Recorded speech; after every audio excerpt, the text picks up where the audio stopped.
Professor McKinnon, I must agree with Nietzsche. Tribal codes and such do not necessarily apply to the leaders of society. No, Mr. Steiner.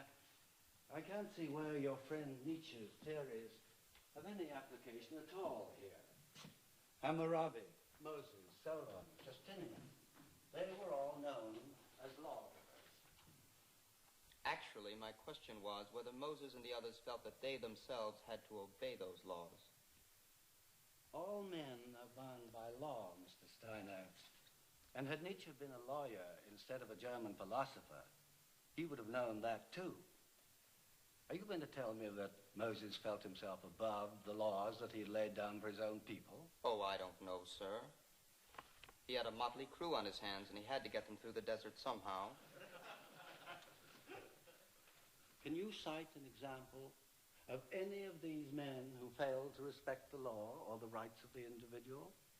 Can Nietzsche explain that away, Mr. Steiner? Oh, I think so, sir.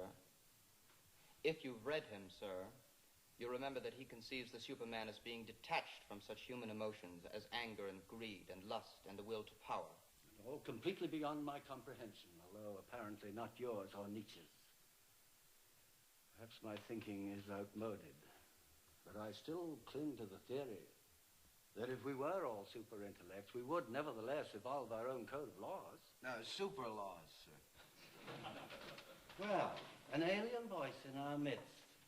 And since I haven't heard it before, Mr. Brooks, I am forced to assume that you were not with us earlier in the period.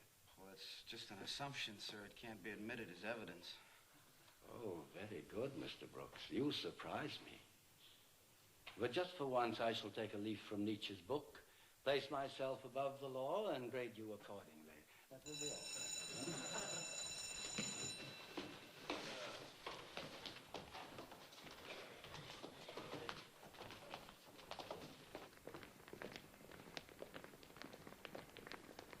Every time I stick my neck out, he chops my head off. You get away with murder. How come? I don't know. He just doesn't seem to think very fast. He's supposed to be one of the brightest men in the faculty. I suppose he is. About this Nietzsche stuff, do you really think there are super intellects? Yes, as a matter of fact, I do. So then, just Artie? swing into the alley, bam, this torpedo cuts loose with a 38.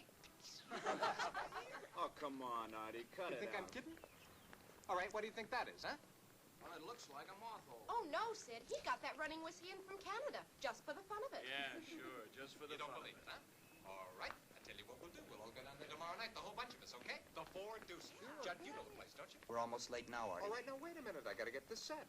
Sid, you can ask Benny himself about me. He runs the joint on Rush Street, 26. Looks like a store. Mike, you be there. Okay. Sounds Yeah. good. Sid, you can bring Ruth, can't you? Well, I tell don't you know. what, I'm Sam. supposed to work the late shift at the Globe. So, what time do you get through? Well, No, wait a minute. I tell you what. Just meet us there. I can pick up Ruth or Judd can. Wait a minute.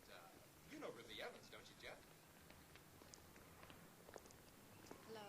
I don't believe I've had the pleasure. You do now, so that's all set. Sid, okay? All Yeah, right, Ruthie? fine. Perhaps Miss Evans would rather wait for Sid. No, I don't mind. Great. We'll meet there at 9 o'clock. We'll make Yeah, it a big celebration. Sharp. Yeah. What are we celebrating?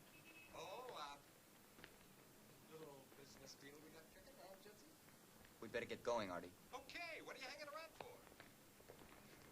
Bank job, nothing to it. Open it up with a hairpin. See you later. It's like talking to a Roman candle. Look, how come you told him you'd go? You know, those boys are millionaires' sons. I haven't got that kind of money to throw around. It was Artie's idea. Let him pay. How many times do I have to say it? When I go someplace, I like to pay my own way. Yeah, well, okay, I'll start